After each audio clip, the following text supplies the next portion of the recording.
Welcome to the TJ Malden Leadership Podcast, where we talk about life, leadership, and the gospel.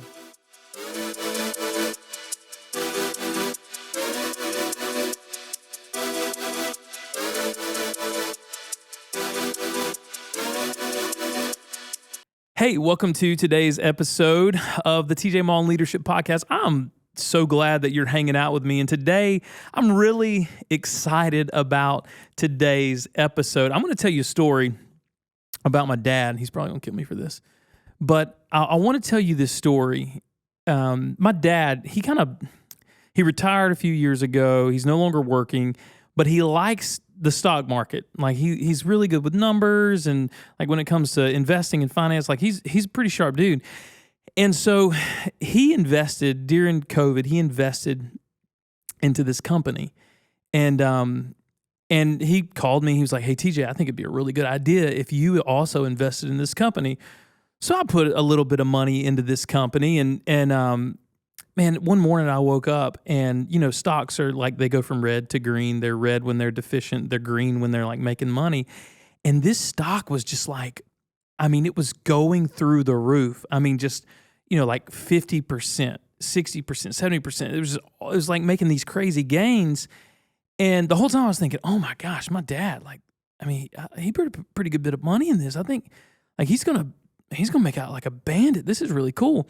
Well, a little bit later that afternoon, it fell off a cliff and erased like 60% gains for the day.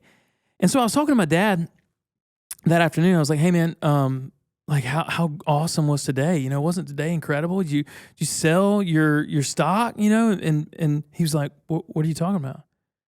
I was like, "Dad, you didn't see it? What do you mean? What am I talking about?" And he said, "TJ, I overslept this morning." And in that moment, he was like, "Did something good?" He said, "Did something good happen?" I was like, "Oh no, Dad." And so he missed out on thousands and thousands and thousands of dollars because he slept in. And that day, I had this thought that day, and I've shared this with our team here before. But so many times in life, we sleep in on our dreams, our callings, and our gifting. So many times, God has put something in our heart. We have an idea, we have a dream, we have a hope. There's something that we want to do, but we are content as people to sleepwalk through life, to not wake up, to not get after it, to not go with everything that we have towards this dream or this vision or this calling that we have. And so we miss out on all of this good stuff. We miss out on all of these gains. We miss out on all of this stuff that even God has for us sometimes because we just sleep on our gifting. So today I want to talk about not sleeping on your gifting, not sleeping on your dream. And so I kind of want to pick it apart like this. If you were thinking of it in this way, a dream is incredible. Well, Tupac said it like this. The great philosopher Tupac Shakur said, "Nothing comes to a sleeping man but a dream." So a dream with no plan, with no action, especially with no plan, a dream is just a dream. Like when you don't have a plan for your dream, it's just a dream. And there's no power in a dream. You can talk about a dream. You can think about a dream. You can remember your dream. You could even in detail explain your dream. But if there's no plan, nothing's ever going to come to fruition.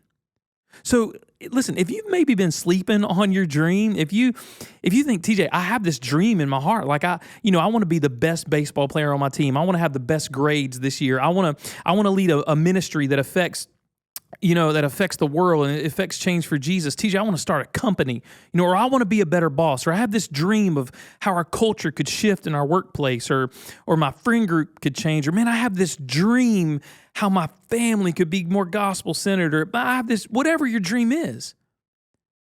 That's awesome. The dreams are really, really cool. But a dream without a plan is just a dream. There's a great quote that says, if you fail to plan, you should just plan to fail. That's what you're really doing. If you fail to plan, you're planning to fail. So if you have a dream, make a plan. Like, I mean, it's simple to think of. Like, you're like, TJ, man, that's a lot. Like, you make it sound so easy. But no, it really might just look like you sitting down at your desk, or you sitting down with your friends or your family, your business partner, whoever, your church, your deacon board, however you roll, and you just say, you know what would it look like to start putting pen to paper and making a plan? Maybe your plan is to have a raised flower bed, right? Well, or maybe your dream is to have a raised flower bed in your backyard, or to do a home garden, or begin beekeeping, or having chickens that lay eggs. I don't know, like whatever your dream is, what would it look like to say, okay, the first thing I'm gonna do, I'm gonna plan. And I'm gonna pull out some sticky notes, and the first thing I'm gonna do is I'm gonna YouTube 5 videos, right? Like, I'm gonna make this plan. I'm gonna learn about my dream, right? And then I'm gonna start making a plan on how to make some movement in my dream. And so this is what I'll say, kind of just to piggyback on that. A dream without a plan is just a dream, but a plan without action is just a good idea. So like, you can have the greatest plan in the world. You can have the greatest business plan. You can have the greatest church discipleship plan. You can have the greatest family plan. But that plan without action is just a good idea. I wonder how many, and I thought about this earlier when I was kind of just thinking through this and jotting down some of these ideas. And even over the last few weeks, I've shared some of this with our staff.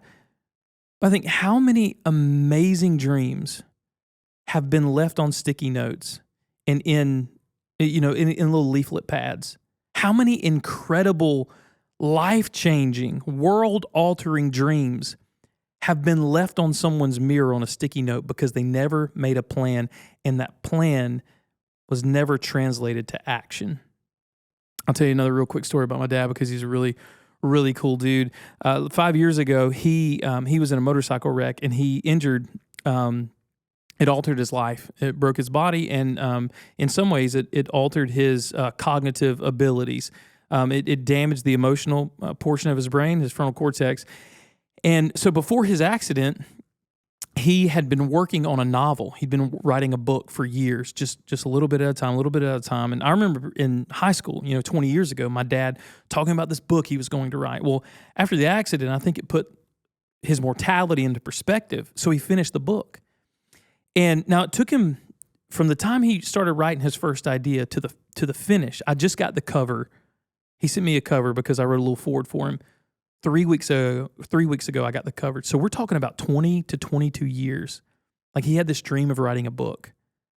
And for a long time, and I think about this, had that accident taken him and he would have died, there would have been some really cool stories and a really cool dream and a bunch of 3-ring binders that the world would never have gotten to experience had he not made a plan, got with a publisher, begin to put these things in order, got someone to edit. You see what I'm saying? Like, there's a plan that helps that dream come to life. So think about it. A plan without action is just a good idea. So movement matters.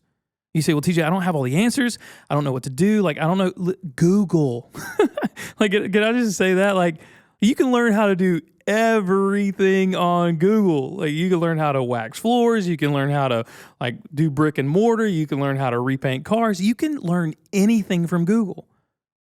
So movement matters. So begin to make those little steps. What today can I do to move towards my dream, right? Like, I have a dream to have my own garden. Well, what plants grow great in your area? You know what I'm saying? I have a dream to have a biblically focused church staff. I have a dream to really love on my employees. Well, all right. Buy them all a cup of coffee this week. Make little plans, baby steps, right? Baby steps move you towards action and to real movement. Movement matters. Even if it's slow, right? Even if it's very incremental, movement matters because a plan without action is just a good idea. And I guess I want to shift to 3 things that sometimes I think hold us back from our dreams. But before I do that, I want you to think about this. A dream that is never attempted can become a nightmare.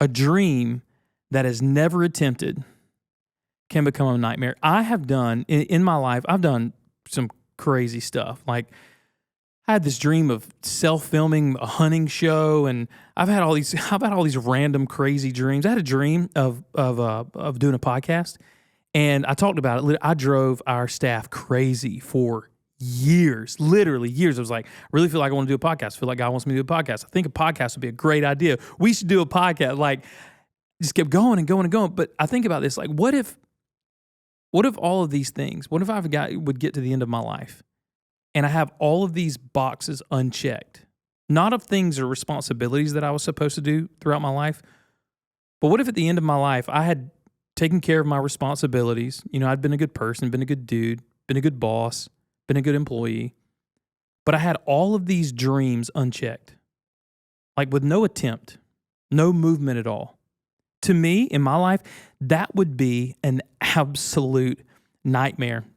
I remember the story one time of, I love Jimmy Fallon, and I remember the story that he told. He was interviewing Nicole Kidman, and at the time of this interview, they were both married, and years had passed. This has been like, it was like a 10 or 15 year gap in between their first date that he didn't really know was a first date.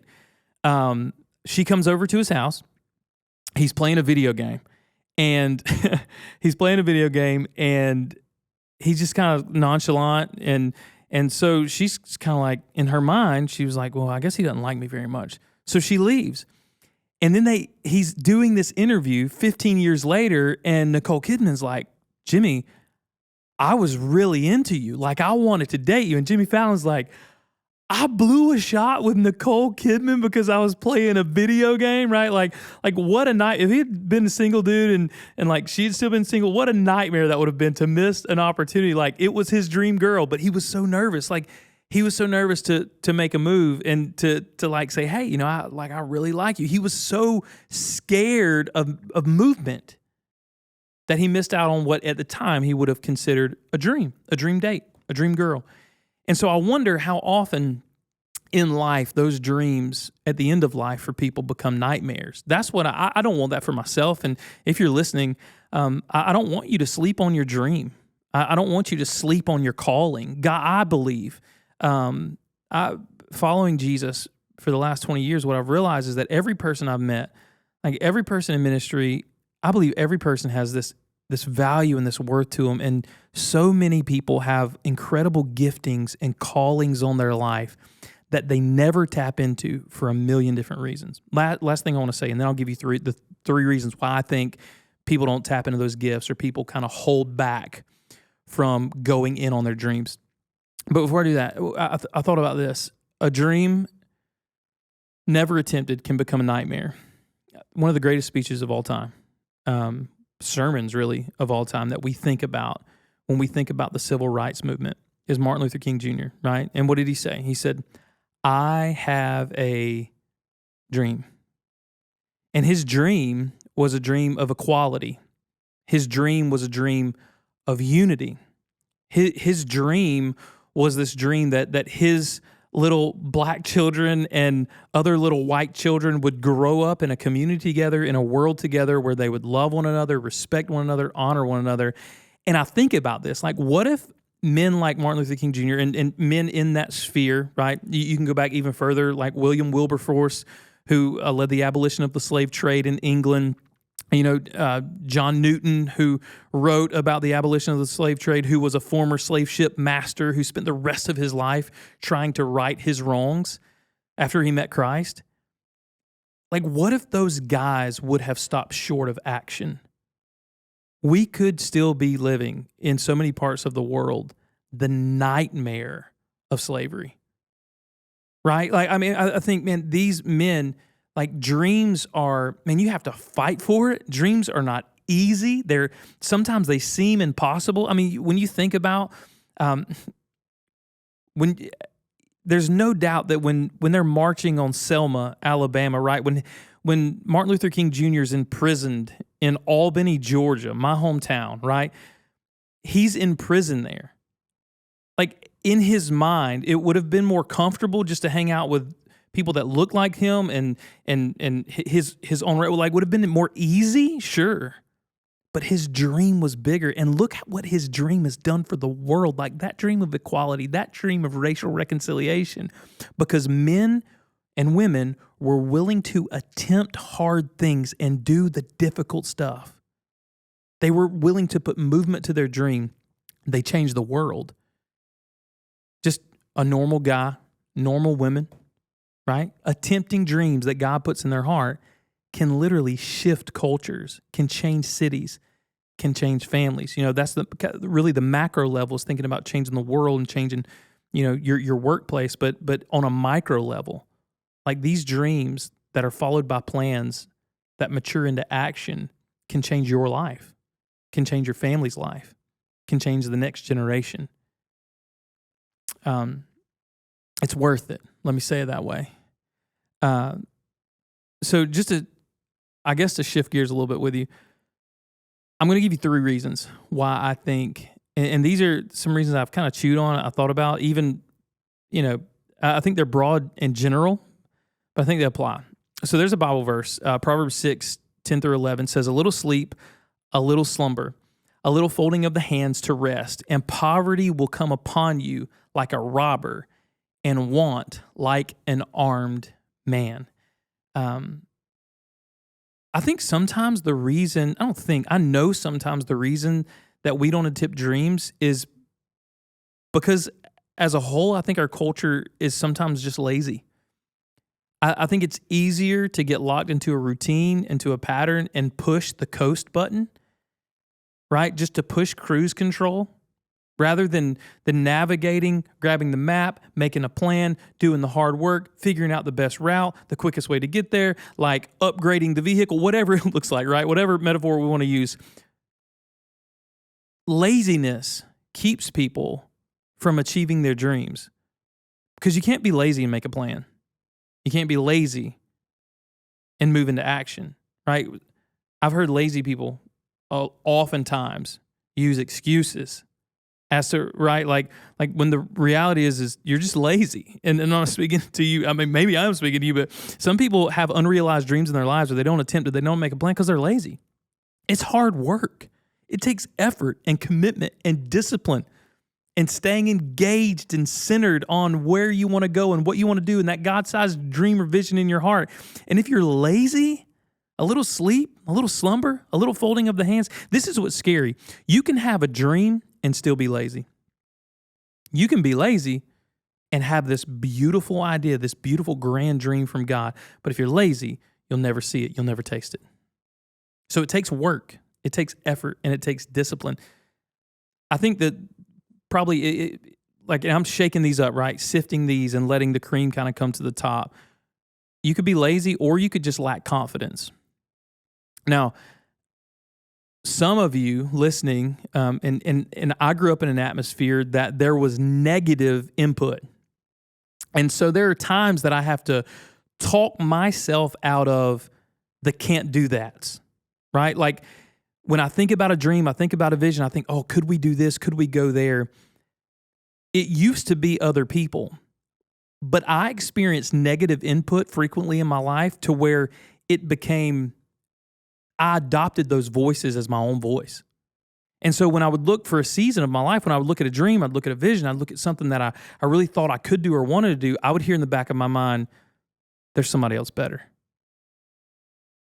And, you know, now having attempted a lot of things, what I realize is there's always somebody better at everything that I do. It doesn't mean that I shouldn't do it. It doesn't mean that you shouldn't do it. You shouldn't do it. If you think there's someone better at you, learn from them. Like if you lack confidence, attack that insecurity by surrounding yourself with people that are better than you and seeking the wisdom, guidance, and counsel for people who've been there before, who's done similar things. If you lack confidence, I'll say this too. If you lack confidence, if you really struggle with self-confidence and you hear those voices in your head and your heart, like I can't do this or this is beyond me, let me be real clear.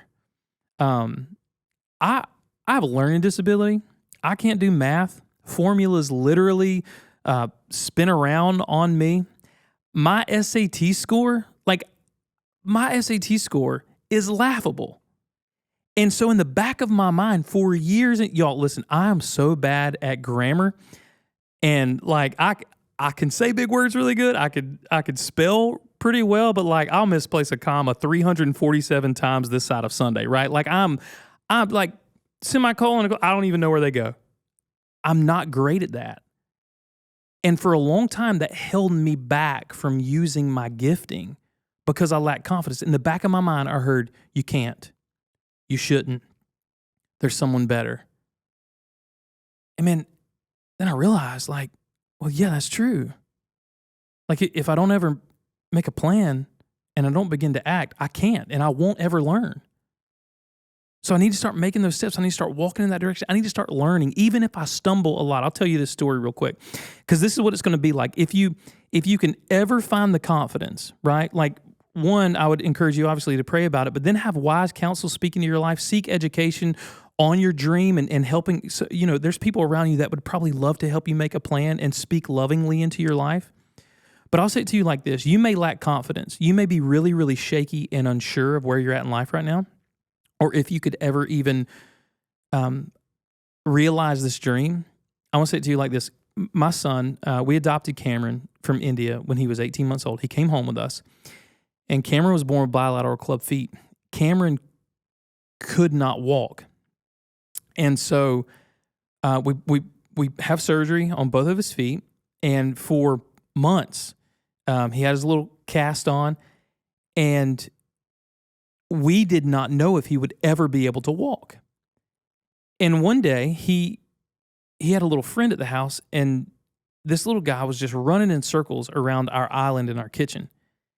And all of a sudden, just like out of the blue, like it clicked in his head, Cameron stands up and starts following this little kid around the island in our kitchen, and he takes 4 or 5 steps and he falls over. Now, in that moment, all I knew to do was to celebrate. I lost my mind. I celebrated him. I picked him up. I was like, you're walking, bro. It was this moment.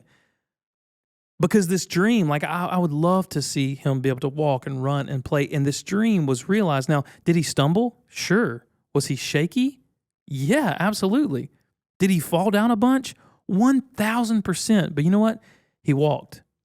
And with every step came a little more confidence and a little more confidence and a little more confidence. So I would just encourage you, if you lack confidence, allow people into your life that will speak love and truth into your life and accountability. And yeah, you're going to stumble, but put people around you that when you make it 2 or 3 steps, they say, hey, listen, I told you, you can walk. Like, I know you're not running yet, but you're walking. And one day we're going to get to the run. You've got to surround yourself with positive input, right? If you're used to negative input, if you lack that confidence, if you have a self-defeating mentality, put people around you that will speak good truth and positive input. Exchange that negativity for some positivity and build up that confidence. The last thing, you have been, if you refuse to put a plan together and you say, well, I'm just not going to attempt this dream for whatever reason, it probably comes down to this. You have been lulled to sleep with words like comfort, easy, and normal. When you think about dreams, you think about visions, you may even think about calling from God. Maybe God's calling you to, to start a women's ministry or to share the gospel with your neighbors, or there's this calling on your life to, guys here on staff, or cinematography or photography or whatever it is, this dream, this vision in your life. But you say, you know what? That makes me uncomfortable. Or it's not easy. Or well, that's not normal. Like the normal life is, a family, a couple kids, a few dogs, the white picket fence. Like, hear me say this. It's okay to be uncomfortable. It's okay for things to not be easy. And it's okay for you to not be normal. Like, normal is boring and it's overrated. And most people that achieve a dream are not normal people. Like, there's never been one time that I've ever watched Elon Musk give an interview that I finished the interview and thought, man, that guy is super normal. No, I think he's insane with a bunch of money and like putting satellites in space and making electric cars and all these things. He's not normal. But what he's done isn't easy and it's uncomfortable. It comes with a lot of criticism, but it's worth it. So fight against, maybe it's laziness, maybe it's a lack of confidence, maybe you've just been in a routine of comfort and easy and normal, and to live out your dream and to begin to act on a plan that you make would make life a little less normal. It would make your life, or maybe even make people around you uneasy, and it might be uncomfortable. Listen, fight for it. Like, man, dream those dreams. Make those plans and begin to put one foot in front of the other. You could, in your mind, you can compartmentalize it like this: dream it, plan it, act. You say, TJ, it's not that simple. Tell me why. Why? You got a dream? That's awesome. Make a plan. You got a plan? Awesome. Take one step in the direction of your dream. Dream it, plan it, act. It's that simple. You say, TJ, no, it's not. I've got this. All of those are excuses. Dream it, plan it, act. Listen, I believe if you have a dream in your heart, if God has given you a calling, He's given you a dream, that a plan will follow. You can educate yourself. You can build that plan. And then listen, hear me say this. If you don't hear this from anybody else, you're going to hear it on this podcast. I believe in you. Like, I believe God takes ordinary people, right? Ordinary dudes, right? Just people that you would consider completely plain and ordinary. Gives them dreams and makes them world changers. And I believe that's you. And even if it's one life you change, one person's life you change, one step you take in the direction of your dream, I believe that's the plan of God for your life. I don't believe we're supposed to just capitulate to comfort and ease and surrender to just being normal. I think God puts dreams in the heart of every man and every woman. And my fear is that there's somebody listening today, or even my fear for my own life, is that we never make a plan and we never act.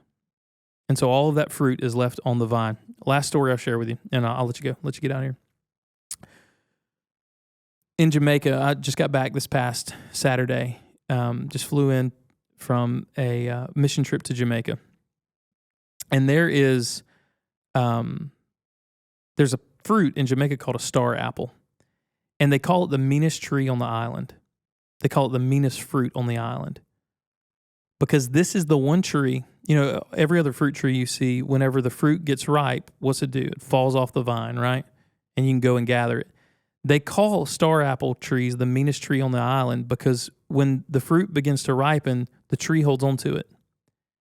And unless someone picks it, unless there's an action of actually picking the fruit, that fruit will stay on the tree and rot. And from the outside, it'll look like, oh man, there's a star apple tree full of star apples. The reality is there's a living tree with the ability to produce this awesome fruit, but it's all rotten because there's never been any action. No one's taken it off the vine. I don't want you to ripen and to have dreams, ideas, visions, and for all of that fruit to die on the vine. I would love for you to dream big dreams, to make a plan, and then to act. So listen, I'm going to leave it with you as simple as I know how.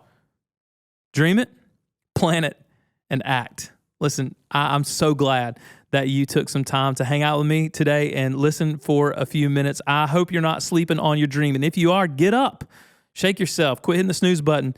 And you can also, if you glean something from this today, share it with somebody. Tell somebody about it. You can like, you can subscribe.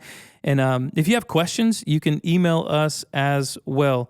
And man, listen, I'm just so glad that you've been a part of today. And I hope it was meaningful to you and for you. Love you guys. See you. Thank you so much for listening to this episode of the TJ Malden Leadership Podcast, where we talk about life, leadership, and the gospel. If you enjoyed this episode, share with a friend. For more content, follow us on Instagram and YouTube. If you have any questions you would like to ask TJ, whether it is about life, leadership, or the gospel, you can email those to tjmaldenleadershippodcast@gmail.com. Thank you again for listening, and we hope you join us again on the TJ Malden Leadership Podcast.